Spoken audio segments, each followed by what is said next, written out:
सिर से पैर की अंगुली तक अपने स्वरूप में एकाग्रता बढ़ाइए। और राम को राजा बनाने का अर्थ है सत्य और अहिंसा के मार्ग पर चलिए। राम विष्णु के अवतार थे और राम राज्य चाहिए। राम विष्णु के अवतार, विष्णु का काम सब सुरक्षित रहे, चाहे ज्ञानी और अज्ञानी हो दोनों, रात और दिन हो दोनों। ये कब होगा? जब हमें मोक्ष मिलेगा। मोक्ष क्या है? फ्रीडम, स्वतंत्रता। स्वतंत्रता क्या है? कि हमें दूरी बांधे न, पल भर में जहाँ चाहे चले जाएं, हम जो करना चाहे कर लें। हम इसमें है अतो मुक्त जिज्ञासा। हमको मुक्ति मिलना चाहिए। और मुक्ति कैसे मिलेगी? स्वरूप में स्थित होने पर दूसरा सूत्र है। इसे याद रखिए, जो हम लोग क्रिया योग का अभ्यास कर रहे हैं, सच्चे राम राज्य की स्थापना का काम कर रहे हैं।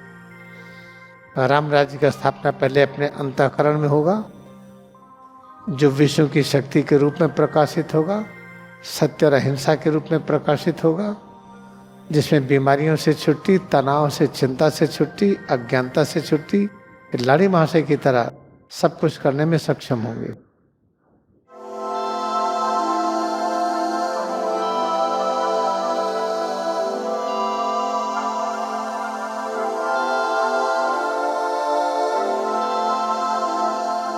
आइए हम लोग सोचे कि एक समय था कि लिखने पढ़ने का रिवाज नहीं था। इस समय की जो भाषा है, हिंदी, संस्कृत, अंग्रेजी, ये सब भाषाएं नहीं थी। तो आदमी कैसे रहता था? जिस घर में पैदा होता था, जो सयाने लोग, बड़े लोग जो करते थे, बच्चे भी वही करते थे। करते करते वो भी बड़े हो जाते थे। तो उसमें करता क्या था आदमी? अपने अस्तित्व की रक्षा करने के लिए पेड़ पौधे लगाना, खेती का काम करना, रहने के लिए मकान बनाना, ये सब जो दैनिक कार्य हैं, जो आवश्यकता हो उसके लिए खोज करना, लकड़ी नहीं है पेड़ लगा के लकड़ी तैयार करना। धीरे धीरे जब सभ्यता बदलती गई, फिर लिखने पढ़ने का ज्ञान हुआ कि हम जो बोलते हैं, आप दूर हैं तो हम जो कहना चाहते हैं कैसे कहें हम। तो लिखित भाषा का विकास हुआ कि अगर हमें लिख करके भेजते हैं तो आप इस तरह से उसको समझ लीजिएगा। फिर बोलचाल की भाषा हुई, बोलचाल की भाषा बदलती गई। दक्षिण भारत में अलग, उत्तर भारत में अलग, उत्तर भारत में कई भाषाएं, दक्षिण भारत में कई भाषाएं। इस तरह से भाषाओं का अनेक प्रकार का विकास हुआ। इन सब का लक्ष्य क्या है? सबका लक्ष्य यही था कि हमारा अस्तित्व बना रहे, सिर से पैर की अंगुली तक ये बना रहे। इसलिए अच्छा श्वास कैसे लें ये लोग सीखने लगे, खाना ठीक से क्या खाएं, क्या खाएं कि अस्तित्व बना रहे, ये सब चीज़ें। तब इस तरफ हम आगे बढ़ने लगे तो लोग बैठ करके चिंतन करके सोच करके किताब लिखने लगे। और जब किताब लिख उठी तो उसको लोग पढ़ने लगे, सही लिखा है कि गलत, उसको मानने लगे। फिर वहीं से और गलतियां शुरू हो गई। जब से पुस्तकों का प्रकाशन हुआ और पढ़ करके उसके अनुरूप हम चलना चाहें, और जो लेखक उसके बारे में पता नहीं, जो लिखा है कैसा था वो, उस पर जब हम आगे आगे बढ़ने लगे, उस तरफ आगे बढ़ते हुए हम ये पहचान नहीं पाए, समझ नहीं पाए, अनुभव नहीं कर पाए कि सही है कि गलत। सारी दिक्कतें वहीं से शुरू हुई। जैसे हम लोग जब पढ़ते हैं होली साइंस, इसमें लिखा है कि जीवन का लक्ष्य क्या है। पहला चैप्टर है वेद का फिलॉसफी प्रिंसिपल, और अगला चैप्टर है ये गोल, अभीष्टम, जीवन का लक्ष्य क्या होना चाहिए, अभीष्ट क्या हमारा है, हमारा लक्ष्य क्या है। इसमें है अतो मुक्त जिज्ञासा, हमको मुक्ति मिलना चाहिए। और मुक्ति कैसे मिलेगी? स्वरूप में स्थित होने पर दूसरा सूत्र है। चलिए हम लोग होली साइंस पढ़े, ये समझ में आया। चलिए मान लीजिए कि हम बाइबल ले लिए, ये बाइबल नहीं है लेकिन मान लीजिए कल्पना करिए कि हमने बाइबल ले लिया। इसमें क्या पढ़ा? Seek a kingdom of God first, then everything will be added to you. तो किंगडम ऑफ गॉड कहाँ पाए हम? कैसे सीख करें? Everything will be added to you. हमको अपना अतीत का ज्ञान पाना है, तो अतीत का ज्ञान हो जाएगा, हाँ हो जाएगा। भविष्य का ज्ञान, वर्तमान में शांति, सब कुछ होगा ठीक। हमें ये सामान चाहिए, वो सामान चाहिए, ऐसा फल चाहिए, ऐसा अनाज चाहिए, यहाँ से जाने के लिए संसाधन चाहिए, ये सब चीज़ हो जाएगा। हमें चंद्रमा पर जाना है, वो भी हो जाएगा। हम सूरज पर बैठना चाहते वहाँ भी बैठ लेंगे। तो समझ में नहीं आता, पहले इसको अभ्यास करके देखिए, ना हो तो बताइए। Seek a kingdom of God first, everything will be added to you. इसका अनुवाद क्या है? राम के राज्य को खोजिए, सब चीज़ आपको मिल जाएगी। तो अपने देश में राम राज्य की चर्चा होती है। क्या राम के पहले कोई राजा नहीं था? राम के बाद कोई राजा नहीं हुआ? केवल राम राज्य की चर्चा क्यों होती है? कृष्ण भी तो राजा थे, उसके पहले सत्य हरिश्चंद्र राजा थे, न जाने कितने राजा हुए। तो केवल राम राज्य की चर्चा क्यों होती है? अच्छा, इस पर सोचने का समय इसलिए नहीं है कि घर के अंदर झगड़ा है, तनाव झगड़े में जाता है। घर का झगड़ा कम हुआ तो पड़ोसी से झगड़ा है, सबसे झगड़ा कम हुआ तो वायरस अटैक हो गया, बैक्टीरियल अटैक हो गया, बीमार हो गए, एलर्जी हो गई, तरह तरह की दिक्कतें आ गई। तो राम राज्य है क्या? सोचने की फुर्सत नहीं। हम लोग किताब पढ़ लिए, रामायण, रामचरितमानस, बी आर चोपड़ा का सीरियल देख लिए, पता चला कि राम राज्य का मतलब राम कोई थे जो अवतार कहे जाते हैं विष्णु के, वो राजा थे, उस रामराज की चर्चा हो रही है। तो केवल राम राज की चर्चा हो रही, राम तो है नहीं। जब तक राम आप बनेंगे नहीं, आप राजा हो नहीं सकते हैं। तो राम राज्य का चर्चा का अर्थ ये है कि जब तक हम राम न बने, हम राजा न बने। इससे हम लोग पढ़ लिख करके कंफ्यूज्ड हो गए हैं, इतने कंफ्यूज्ड हैं, कंफ्यूजन से अलग हो नहीं पा रहे हैं। तो हम असहाय उस तरह से हो गए हैं जैसे ये 10 मुर्गियां और 10 बकरे बंधे हों। हम चिकन बेचते हैं, हम बकरा बेचते हैं, एक एक करके काट काट करके हम बेचते जा रहे हैं। सारी मुर्गियां देख रही हैं कब उनकी बारी आने वाली है, लेकिन क्या करें, वो बंद हैं, वो जा नहीं सकती हैं। ऐसे कि एक बकरा देखता है कभी इसको काटा जाएगा, तब भी वहाँ पर है वो। ऐसे कुछ हम सब की स्थिति है। जो पढ़ते समझ में नहीं आता है। अगर उठा के बाइबल पढ़ते हैं तो ये कहा जाता है तो क्रिश्चियन का ग्रंथ है, इसको क्यों पढ़ते हैं। अगर हम रामचरितमानस और रामायण पढ़ते हैं तो समझ में नहीं आता कि भाई इनको राम राज चाहिए। तो राम राज तो कभी था, उसके बाद दोबारा हुआ नहीं, न उसके पहले था न बाद में हुआ।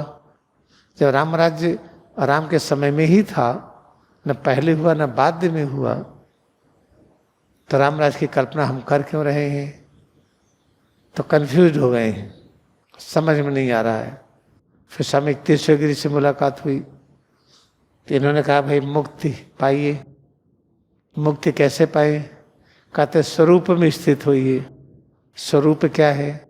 सिर से पैर की उंगली तक यही तो है हम, आत्मा है। भूल जाइए आत्मा, आत्मा परमात्मा तो देख नहीं रहे हैं। अभी स्वरूप इसी को मानिए, इसमें स्थित हो जाएं, इसमें एकाग्र हो जाएं।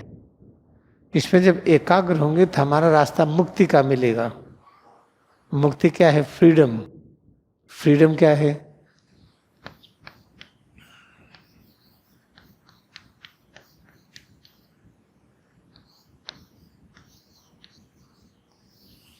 फ्रीडम इस तरह से लिखते हैं, इसको मुक्ति कहते हैं। जब मुक्ति हमको चाहिए, जिसको मोक्ष कहते हैं, और उसी को फ्रीडम कहते हैं, तो हमें फ्रीडम चाहिए। हर आदमी फ्री होना चाहता है। हमें आप छेड़िए मत, जो कुछ हम करते हैं करने दीजिए। जब बाद में परेशान होते तब सोचते हैं क्या हमने गलती किया। तो अब सोचिए कि फ्री कौन है?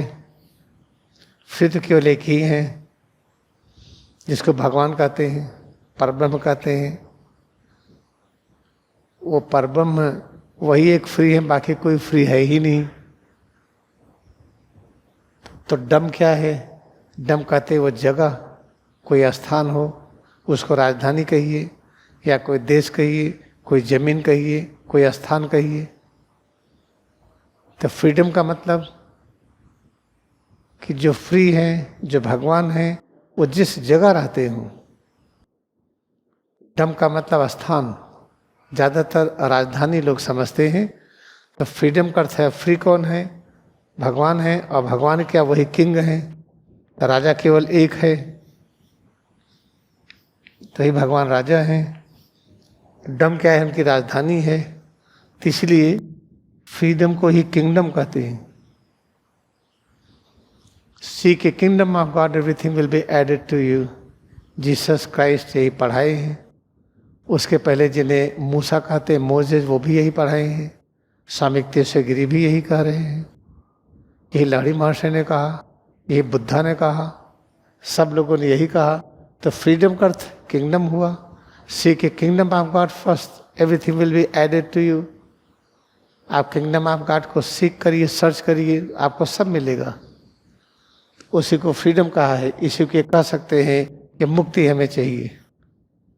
इसी मुक्ति को फ्रीडम कहा गया है, इसी को किंगडम कहा गया है, इसी को मोक्ष कहा गया है।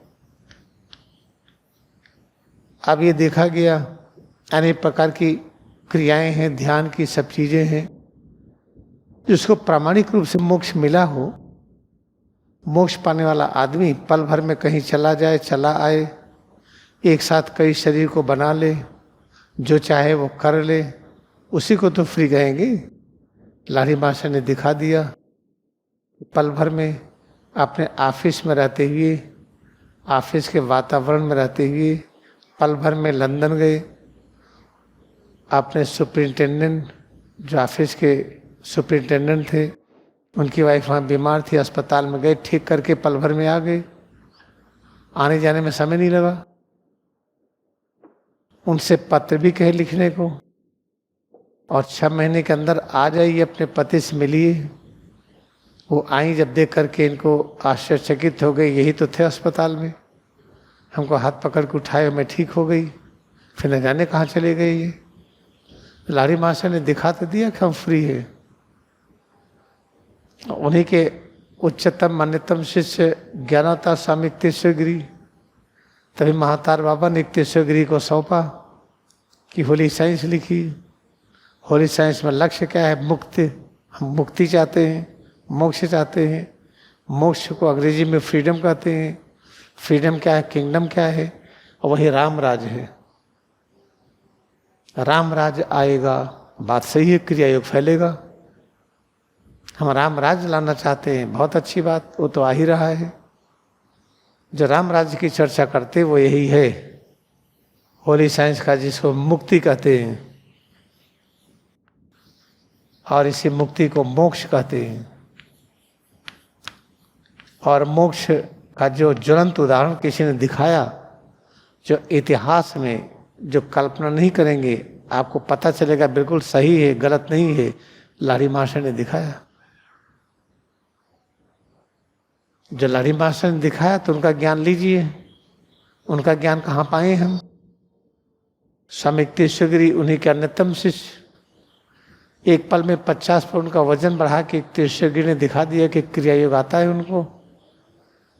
और उनके शिष्य परमहंस योगानंद, जो क्रिया सिखाने के बाद पूरे विश्व में क्रिया का प्रचार किए। और भाग्य की बात है कि स्वामी तेजस्वी जी हमारे भी जन्म जन्मों के गुरु रहे हैं। तो उन्हीं की कृपा से, उन्हीं के प्रेम से हमें कक्षाएं लेते हैं।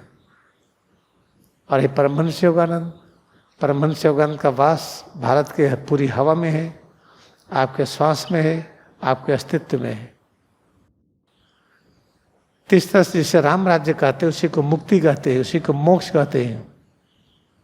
मोक्ष कैसे पाएंगे? स्वरूप में स्थित होकर के। उसी बाइबल में कहा गया है, kingdom of God is with in. अगर राम राज्य पाना है तो अपने में स्थित होइए। तब राम राज्य का मतलब क्या है? राम विष्णु के अवतार कहे जाते हैं। विष्णु का अवतार,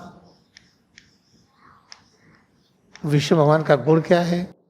सबकी रक्षा हो, मच्छर भी रहे, मक्खी भी रहे, कीड़े मकोड़े भी रहे, पेड़ पौधे रहे, हम आप रहें। तो ऐसा जीवन क्यों नहीं बनाते हैं कि कीड़े मकोड़ों को न मारना पड़े, पेड़ पौधों को न काटना पड़े, जीव जंतु को न मारना पड़े। हम लोग एक दूसरे को सताएंगे नहीं, न कोई जीव जंतु मारेंगे, न मच्छर मारेंगे, न कीड़े मारेंगे, न हरा पेड़ काटेंगे। क्योंकि भाई हमें तो राम राज्य चाहिए, राम विष्णु के अवतार। विष्णु का काम सब सुरक्षित रहे, चाहे ज्ञानी और अज्ञानी हो, दोनों, रात और दिन हो, दोनों। ये कब होगा? जब हमें मोक्ष मिलेगा। मोक्ष क्या है? फ्रीडम, स्वतंत्रता। स्वतंत्रता क्या है? कि हमें दूरी बांधे न, पल भर में जहाँ चाहे चले जाएं, हम जो करना चाहें कर लें। हम तो हम लोग बहुत ही भाग्यशाली हैं। लाड़ी महाशय के द्वारा जो क्रिया योग आया मानव जाति में, हम लोग उसी का अभ्यास कर रहे हैं। और वही अभ्यास स्वामी तेश्वर गिरी ने कराया। तो होली साइंस जो लिखा क्रिया योग का टेक्स्ट है ये। और वही परमहंस योगानंद पूरे विश्व में प्रचार किए, वही अभ्यास आप भी कर रहे हैं। इसलिए जो रामराज की कल्पना कही जाती है वो यही है। वो सिर से पैर की अंगुली तक अपने स्वरूप में एकाग्रता बढ़ाइए और राम को राजा बनाने का अर्थ है सत्य और अहिंसा के मार्ग पर चलिए। राम विष्णु के अवतार थे, तो सत्य और अहिंसा का मार्ग क्या है? सिर से पैर की अंगुली तक इसमें एकाग्रता बढ़ाइए। हमें तो सत्य पाना है, इसमें एकाग्रता बढ़ाएंगे तो सत्य है कहाँ? ये तो मर जाती है। नहीं, ऐसा नहीं, इसको प्रेम करके देखिए। प्रेम करने के लिए सिर से पैर की अंगुली तक एक एक अंग में इतने एकाग्र हो जाइए, एक पल भी यहाँ से दिमाग हटेगा नहीं। और जो अनुभव हो उसको इतना प्रेम करिए कि यही सब कुछ है। जब तक सिर से पैर की अंगुली तक की अनुभूति को सब कुछ नहीं मान लेंगे, तब तक इस स्वरूप में एकाग्र हो नहीं पाएंगे। जिंदगी में जो कुछ चाहिए, इसमें एकाग्रता बढ़ा करके जब इस एकाग्रता में आ जाएं कि लगे कि यही सब कुछ प्राप्त है, कुछ चाहिए नहीं, फिर जो सोचिए सब मिल जाता है। इसे याद रखिए, जो हम लोग क्रिया योग का अभ्यास कर रहे हैं, सच्चे राम राज्य की स्थापना का काम कर रहे हैं। राम राज्य की स्थापना पहले अपने अंतःकरण में होगा, जो विष्णु की शक्ति के रूप में प्रकाशित होगा, सत्य और अहिंसा के रूप में प्रकाशित होगा, जिसमें बीमारियों से छुट्टी, तनाव से, चिंता से छुट्टी, अज्ञानता से छुट्टी, लाड़ी महाशय की तरह सब कुछ करने में सक्षम होंगे। इसे बार बार कहते हैं कि योगी कथामृत पढ़िए, लाड़ी महाशय के बारे में क्या लिखा है पढ़िए, स्वामी तेश्वर गिरी के बारे में लिखा है उसी में, इन सब बारे में पढ़िए। और अनावश्यक चारों तरफ परेशान हैं, वो परेशानी याद रखिए कभी छूटने वाली नहीं है। इसको आराम से पढ़िए, खूब ध्यान करिए। आप भ्रूमध्य को याद रखिए, दोनों हथेली सिर के पीछे रख करके सिर और रीढ़ में एकाग्रता बढ़ाइए। दाहिने बाएं पैर, दाहिनी बाईं पीठ, पेट और सीना, दाहिना हाथ बायां हाथ कड़ा ढीला करके अनुभव करते रहिए कि हमें स्वरूप में एकाग्र होना है। और जो अनुभूति हो उसी को स्वीकार करिए, सब कुछ यही है। आंख बंद रखते हुए सिर से पैर की अंगुली तक स्वरूप में एकाग्रता बढ़ाएं। स्वरूप में एकाग्रता बढ़ाएंगे तो स्वरूप को स्वीकार करेंगे, अनुभव करेंगे। तो स्वरूप को स्वीकार करिए बिना किसी कंपैरिजन के, हमारा लक्ष्य क्या है? मुक्ति। मुक्ति क्या है? मोक्ष। मोक्ष क्या है? कि हमें समय दूरी बांध न सके। समय दूरी बांध न सके तो कैसा होगा? जैसे लहड़ी महर्षि पल भर में कहीं चले जाएं, किसी मरे हुए को जिंदा कर दें, जो चाहें सब कुछ कर लें। इसे कहते हैं मुक्ति की अवस्था, मोक्ष की अवस्था। और मोक्ष कैसे मिलेगा? सिर से पैर की उंगली तक इसमें एकाग्रता बढ़ाइए। इसमें जब एकाग्रता बढ़ाएंगे तो याद रखिए, जिसे हम प्रभु कहते हैं, सिर से पैर की उंगली तक, यही प्रभु का साम्राज्य है। जो प्रभु का साम्राज्य है, इसमें और एकाग्र हो जाए। एकाग्र हो तो इसको स्वीकार करें। कड़ापन ढीलापन दोनों का बराबर महत्व। पसीना चू रहा है, अब पसीना चला गया, दोनों स्थितियां बहुत ही महत्वपूर्ण। गर्मी लग रही, ठंडक लग रही है, हल्कापन, भारीपन, सभी प्रकार के परिवर्तनों को एक ही भावना, एक ही विचार, एक ही धारणा से स्वीकार करें कि प्रभु के साम्राज्य की अनुभूति है ये।